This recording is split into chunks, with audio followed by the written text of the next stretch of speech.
And if y'all got a flyer, y'all saw Dr. Aisha Fields on the flyer. I am not Dr. Aisha Fields. But she couldn't be here because she had to go on a student field trip with our son, and so she couldn't be here tonight. She really wanted to be here, but she wasn't able to be. And she is actually the director, which I'm gonna talk a little bit about the organization she's a director of. And like I said, my name is Kobina, and I am the Southern Regional Representative of the African People's Socialist Party.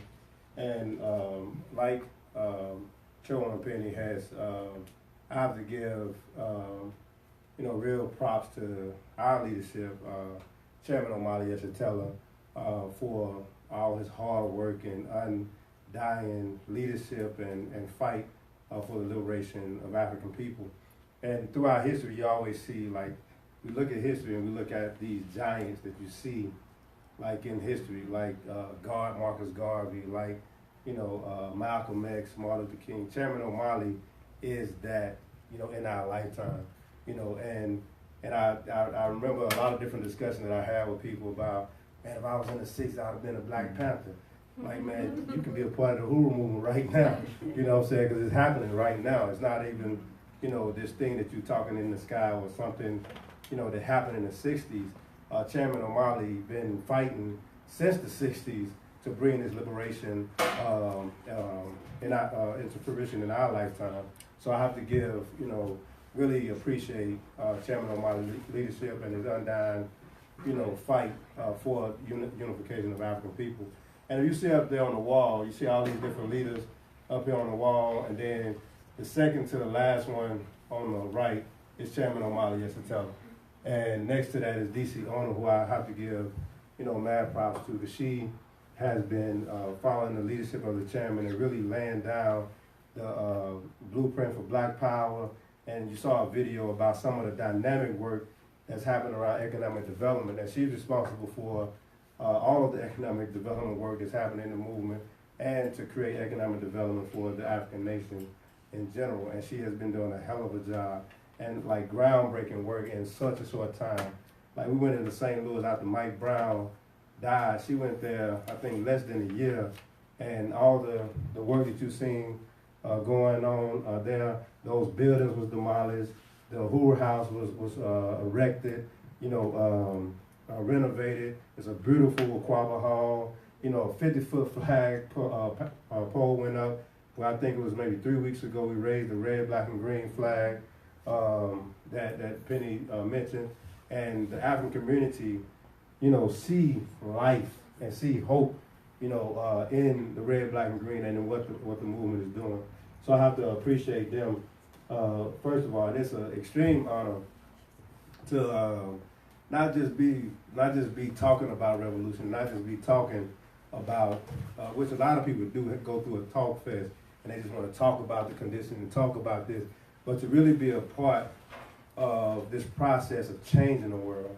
And Chairman always talk about, it's not enough to be able to explain the world. We have to be about the business of changing the world, and to be a part of that process. For a while, I was even pissed off with my parents, because I was like, man, all this stuff happening in the 60s, and where was y'all at? And I didn't understand it. You know what I'm saying? Like, what was y'all doing? Like, how could y'all not be a part of this? And then when I understood, it was African International to help me understand that on how people get detached from stuff, or even after the Black Power defeat, the defeat of the Black Power Revolution in the 60s, that people was pushed out of political life. And it's African International and Chairman O'Malley help understand, how that happened. Because America has had this technology that if they wanted you dead, they can just make you disappear. Mm-hmm. But they have to kill you in a way that's demoralizing to everybody else. Mm-hmm. So they would catch some Black Panther parties and have them walk butt naked through the community. You know what I'm saying? Because they saying that if you mess with white power, then that this is what happened to you. So that pushed people out of political life, and people didn't want to be involved in struggle. But it was Chairman O'Malley that when people was going underground after the Black Power defeat, the defeat of the Black Power Revolution, it was Chairman O'Malley that stood tall, that kept the fight going. And he took the stance that everybody can't go underground. Because if you go underground, that abandons the people. And if you abandon the people, then it leaves the people with no leadership or no direction.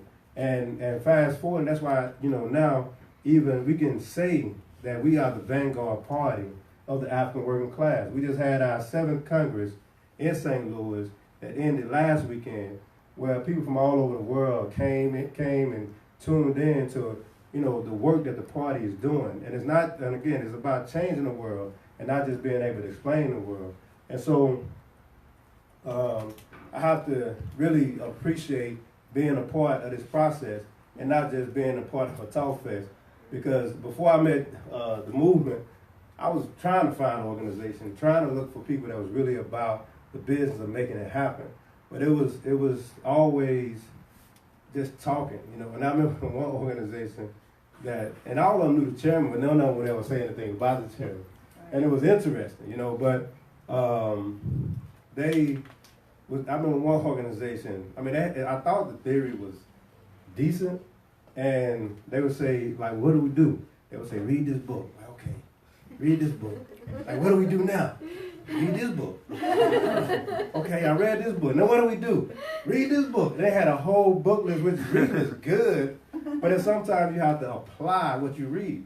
You know what I'm saying? It's like learning about swimming. If you read about every stroke in the book about swimming, you know the concept of the stroke, but when your body actually hit the water, you so confused that you might drown with all this knowledge. You know what I'm saying? So, but the movement in African internationalism gives you the actual, it's led, the work is led by the theory, but the theory informs the work. That's why it's always constantly growing. And Chairman O'Malley has solved every single problem that we have.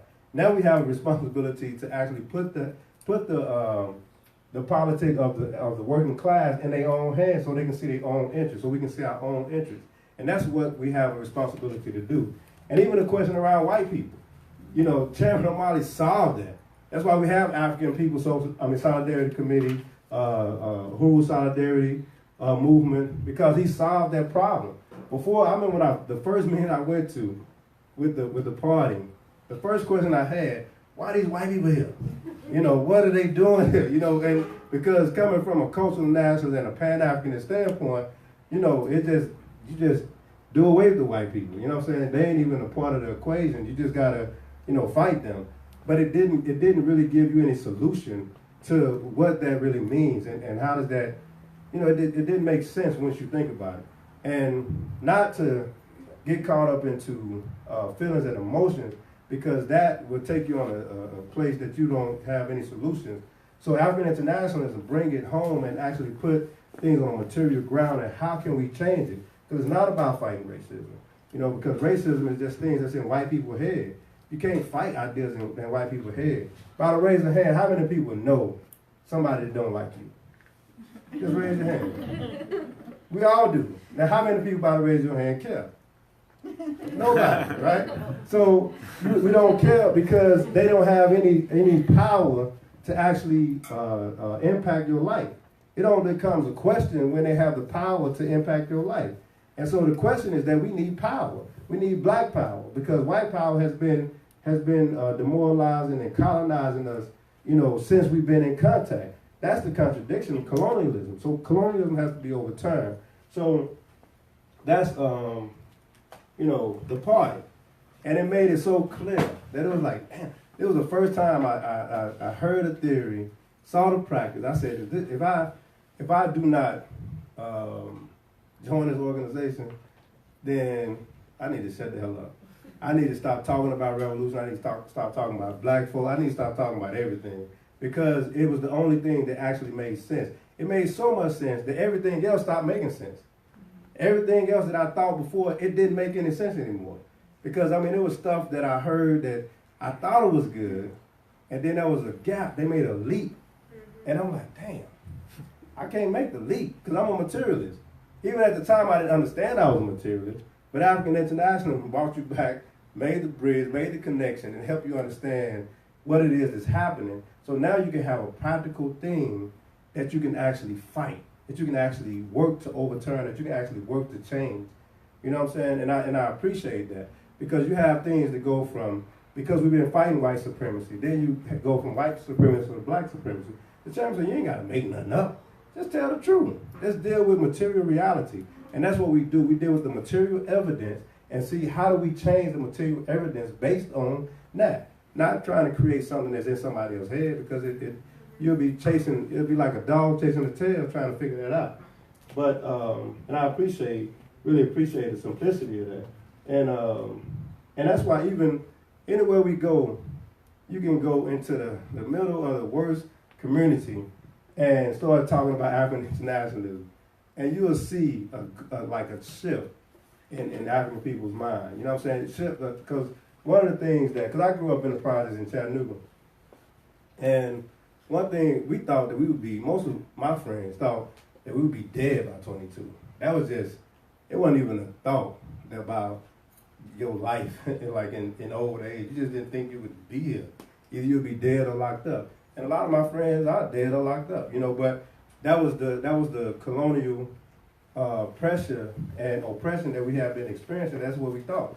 Even at about the age of 5 or 6, you understood that you're against the police. Police is against you. This is what you already knew. And even now, you can take the average African that if the police get behind them, they're going to have a totally different experience than most people. Because you know that your life can be lost at a traffic stop. You know what I'm saying? At a traffic stop, you can be dead.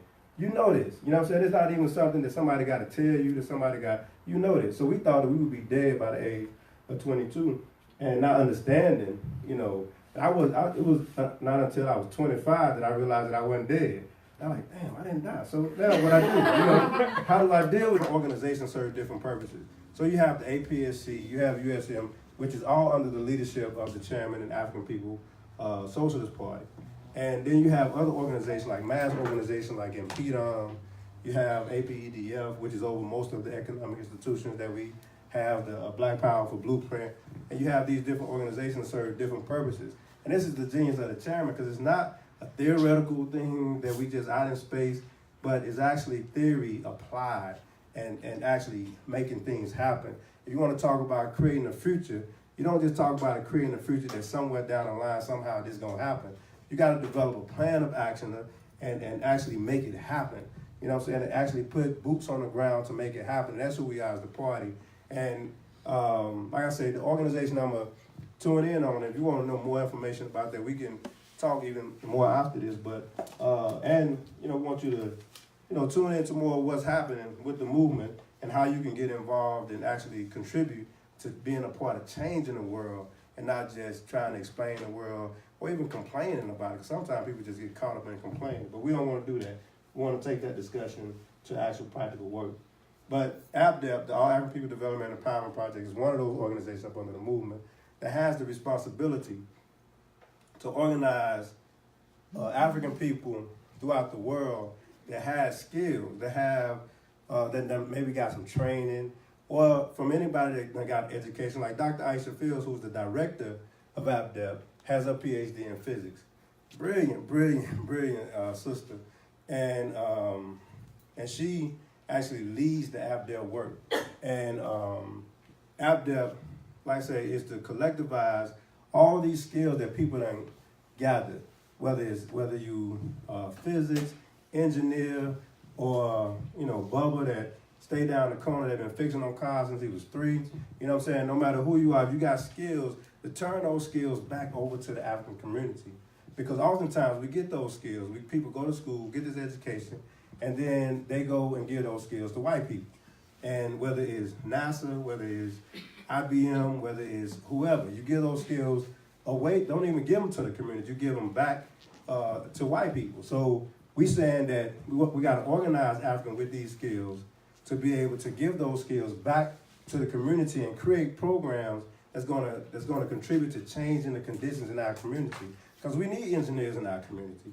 We need doctors in our community. We need healthcare in our community. We need, mechanics. We need all these different things in our community to talk about building the African nation, because that's the African People's Social Party.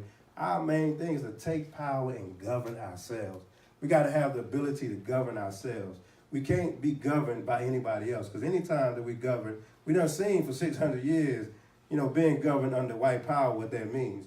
And that means exploitation, that means slavery, that means rape, that means genocide at our expense at all the time. And we have to be able to govern ourselves. We have to be able to take power ourselves. So AFDEP has that responsibility.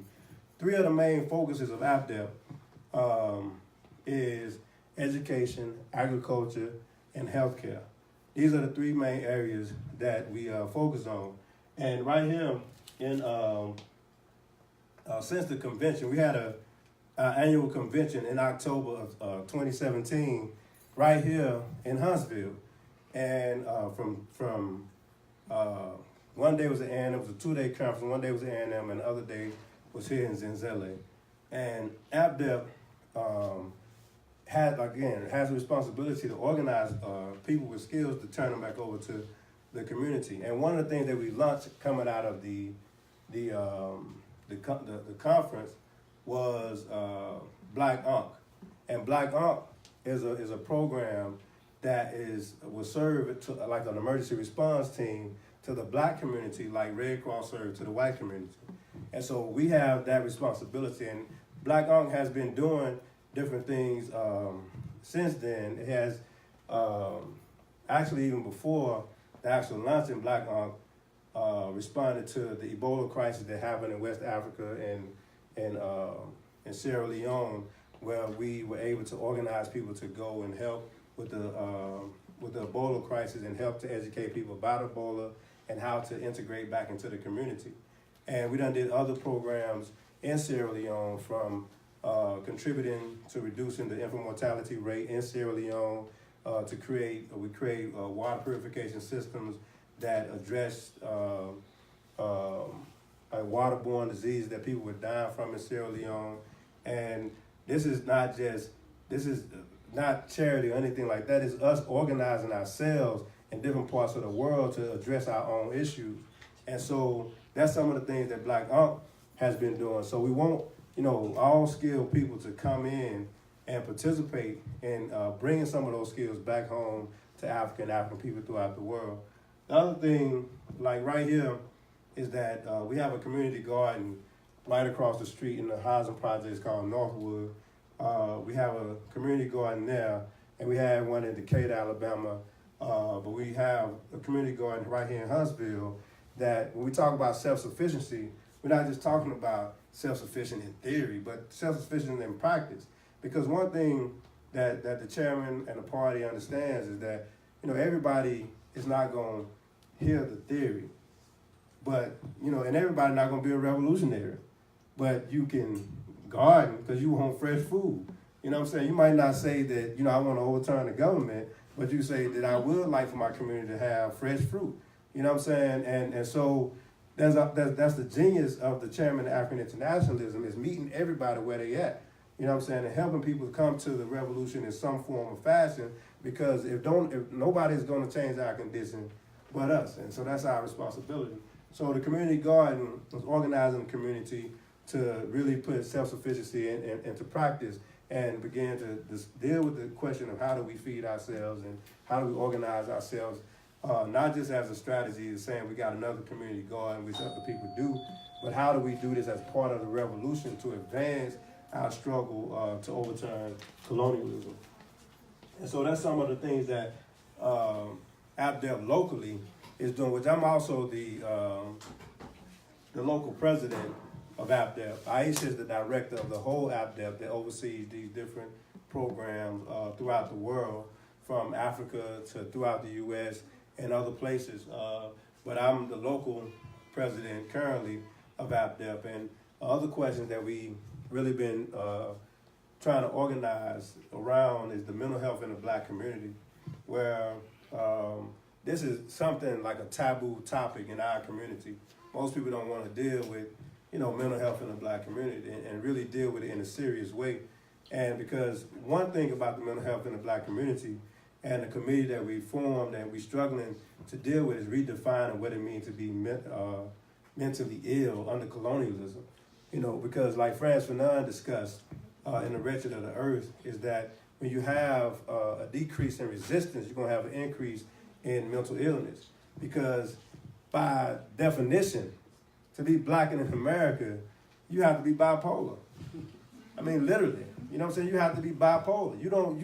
To be black in America, anytime anybody stand up and just be African, you know, you either locked up or dead or something.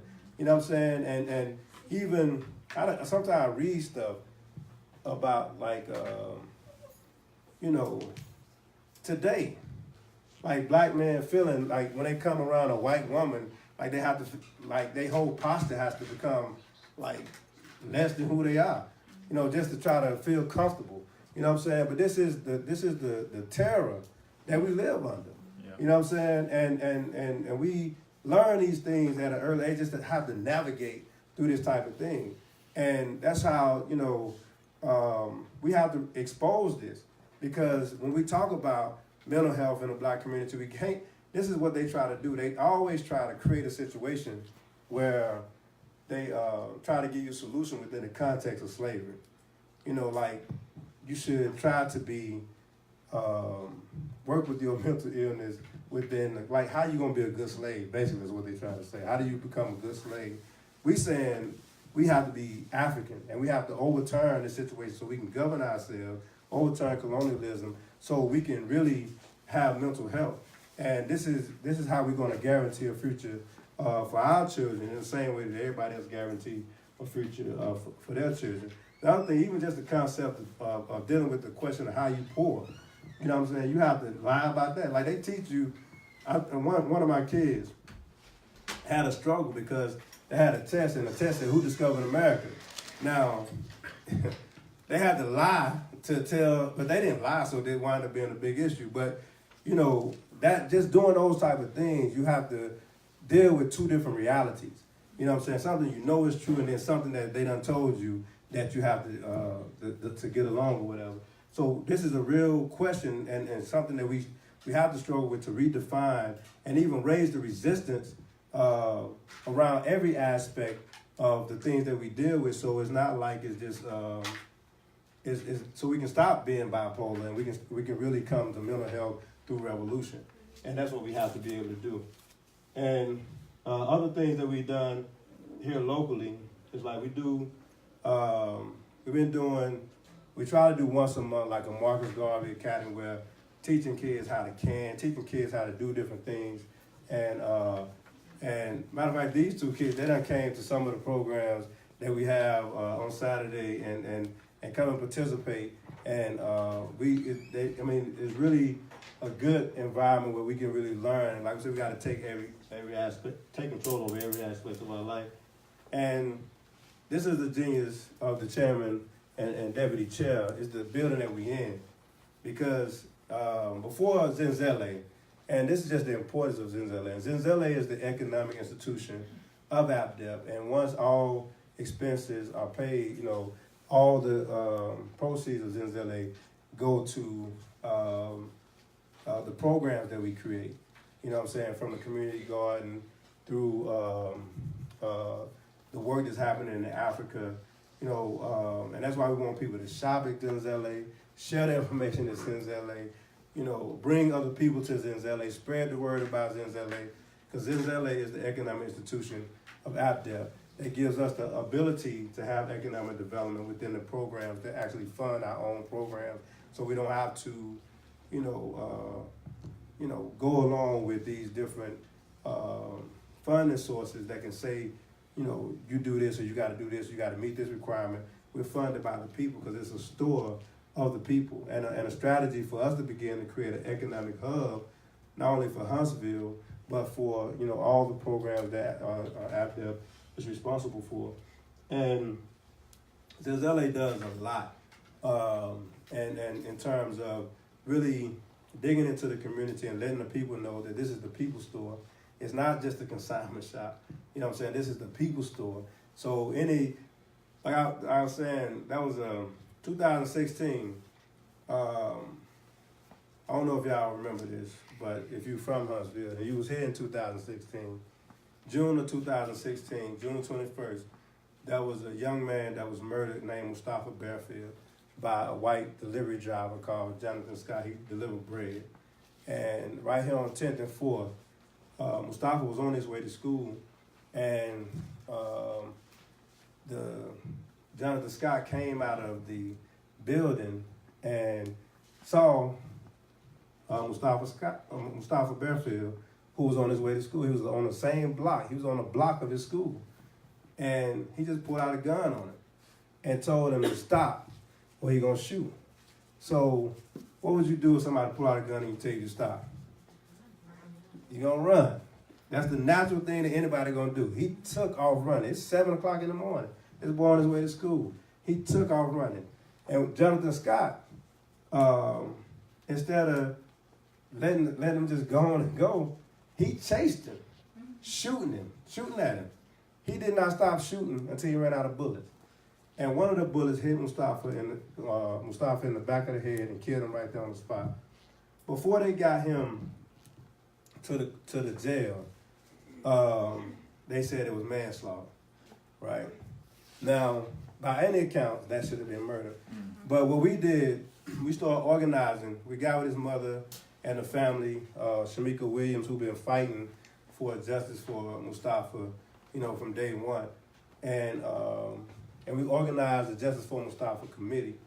And when we first started organizing, we put out flyers, we put out wanted posters initially in the community. We started putting out wanted posters all over the community that said wanted for murder, Jonathan Scott. Then we had a picture of Mustafa next to Jonathan Scott saying he murdered, Mustafa, and started putting it out to the community because they let him out the same day on a $2,000 bail and a $2,000 bond. And he was back at work like the next day.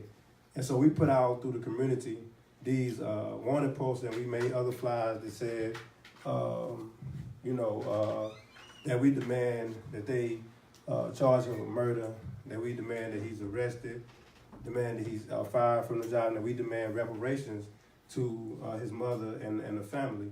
And these were demands that we were putting out. Initially, Zenzele was not here at the time. And so we was meeting at community centers within the community, and particularly in Butler Terrace, where Mustafa was known for. And anybody you talk to about Mustafa, from his teachers to the people in the community, they talk about him like this boy he was a good kid. He looked out for people. He looked out. One time we went in the community and we passing out flyers, and little kids in the community said, "Oh, Mustafa, he always looked out for us." They took like 500 flyers and put all the flyers out in the community. You start seeing the wanted posters in people's windows and stuff like this because he was, respected as a good kid. And one thing that they did, the chief of police called the Boys and Girls Club in West Side in Butler Terrace and said that we can't meet there anymore. So we had a following because everybody could walk to the community center. They said that we can't meet there because we putting out stuff that's against the police. Now, that informs you that the state is going to protect, white people, and is going to protect the system itself, because we exposed a lot of things in that period. But the only reason I'm raising that in this way is because this is the importance of Zenzele, because the chief of police can't call us and tell us that we can't meet here about Mustafa. You know what I'm saying? So this is why Zenzele is so significant. So anything else that happens in the community, if the community can't meet nowhere else in the city, because the city is going to protect itself, they can meet right here at Zenzele Consignment Shop. And this is why this is the political and economic hub of Huntsville, as well as why it's so important for APDEP to have Zenzele here. And other things that we did through Zenzele, we do like a monthly paint and sip as a way to raise money for Zenzele and the work that we're doing throughout the city, as well as in other places. We do a shop and sip where they go, it's online, and it's really a lively type of thing that happens. And it's a lot of different things. Carrie has done a reparations, for the work that's happening with a yoga class, Yoga for Reparations, which is always dynamic, and you learn so much in those sessions that happen. And we have like an MLK is coming up that everybody should come to, because that's normally brings out about 80 volunteers or more. They go out into the community, pass out flyers. Our 2-year anniversary happened in August of this year, which I think like 100+ people was here, and came out. It was a real dynamic event, and we want to really, just keep that momentum, going along with that. So the more people that know about Zenzele, that's participating, that's coming and shopping, sharing the information, bringing other people in, is really dynamic, and really a lot of changes happening in Zenzele where we're gonna, really make some dynamic changes to get more things like African soap and stuff like that. We want to, really make this like the African hub where people come here for everything, that you need. And so these are some of the things that we want you to do. And again, shop, shop online, shop in the store. And we have a couple of upcoming events that's happening. There's always new things that's going on. November the 3rd, we having a pottery class that's going to be here in the store. And we having also, the movement is having November the 3rd and 4th. The Black is Back Coalition is having our annual march in Washington, D.C. We're going to march on the White House, and that's going to be a dynamic thing. And we have some flyers up there. We want everybody to make sure you get a flyer. You can participate in that. We definitely want you to get with us so we can see who else want to go to that and how we can make that happen. If you're not going to be able to go, we want you to be here for the pottery class and participate. November the 4th, there's going to be a CPR class.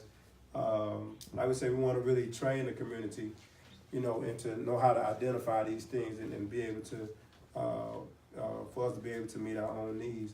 And then November the 10th is a painting sip that's going to be happening on November the 10th. So, and to get more information, we want you to, look at our Facebook page. Again, come and participate. And the last thing before I sit down, I want to say that one of the things that, again, like with the chairman, African internationalism, that we know is that it's not just about explaining the world, but changing the world. But one thing we know when we say we want power, we want to govern ourselves, we also got to control our own narrative, because every time if you let white power control the narrative, they'll kill you and say something was wrong with you, that you was the terrorist for being killed. Mm-hmm. So they always criminalize the victim, and then when you don't have another narrative, when they have a monopoly on defining your reality, you wind up hearing debates about that. You know what I'm saying? Like Mike Brown got killed. People started debating about if he stole something at a store, which has nothing to do with nothing. Right. You know what I'm saying? Because ain't nobody say what was the white police officer that killed him? What was his name? Darren Wilson. Didn't nobody say what he did? Yep. You know what I'm saying? How many times he got rolled up, or did he just harass somebody else? Nobody even thought about that. He was just a good white cop. Yep. You know what I'm saying? But somehow an 18-year-old unarmed is wrong for being murdered. This is what we're doing, right? And they paralyzed the Indian man here, right here in Huntsville. And somehow he was wrong for walking in his son's neighborhood for coming to visit him. He was in the wrong because he was walking slow in the neighborhood. This is what they said. This is how they justify these type of things. But this is why it's so important for us to control our own narrative, because it breaks up the monopoly that they have on their narrative. And that's why we have like the Burning Spear newspaper. Like, it's the longest lasting revolutionary paper in the world. We've been putting out the paper since the 60s. And the Burning Spear, we sell the paper for $1. And you got to get this Burning Spear. If everybody that walked in here need to walk out of here with a Burning Spear newspaper. Because this paper, it gives the narrative of the African working class. It's the longest lasting revolutionary paper in the world. And it helps to sum up the world. It helps Chairman turns the world right side up and help you to see what it is. The victim is the victim, and the murderer and the terrorist is the terrorist. And we have to be able to control our own narrative, and we do that through the Burning Spear. And not only through the Burning Spear do we do that, we also have Black Power 96, FM radio station in St. Petersburg, Florida, which we just successfully raised the tower to be able to reach more people, a station that we able to control the narrative and say what's going on in our community from our perspective and say who the real criminals are, and they ain't coming from our community. So if you don't have a Burning Spear, if you never heard of the Burning Spear, get a copy of your burning spear. How many people got a copy of the burning spear? Raise your hand. And how many people have never heard of the burning spear? Raise your hand. How many people want a burning spear? Raise your hand. That's what's up. That's what I like to see. Yeah, see, that's what I'm saying. I like that, you know. So we got to make sure that everybody get a burning spear before you leave. Now, that was 100% of people want a burning spear. So I know you walk out here without a burning spear, I'm coming to your car with you, all right? So I just want you to know that.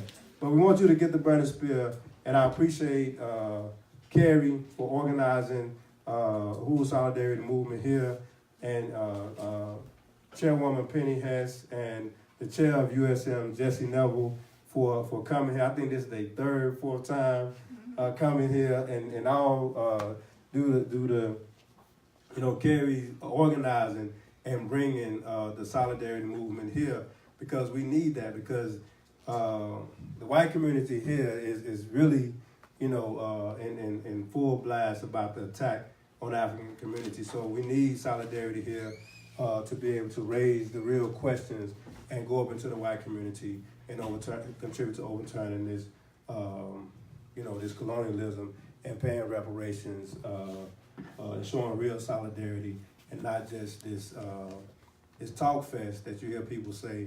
And this is the last thing I'm gonna say, but it's crazy for the slave master to be able to tell the slave how to resist. Yep. That makes no sense to me. That makes no sense. And even Martin Luther King them said that, you know, white people came down to help during the civil rights movement when they wanted to, you know, they were saying that they wanted to participate because they didn't want black people to get killed. But then when they started talking about black people getting power, all of them left. So we can't allow our oppressor to define our reality. And as Chairman O'Malley used to tell us, we got to govern ourselves, we got to take power, and we got to define our own reality. Uhuru.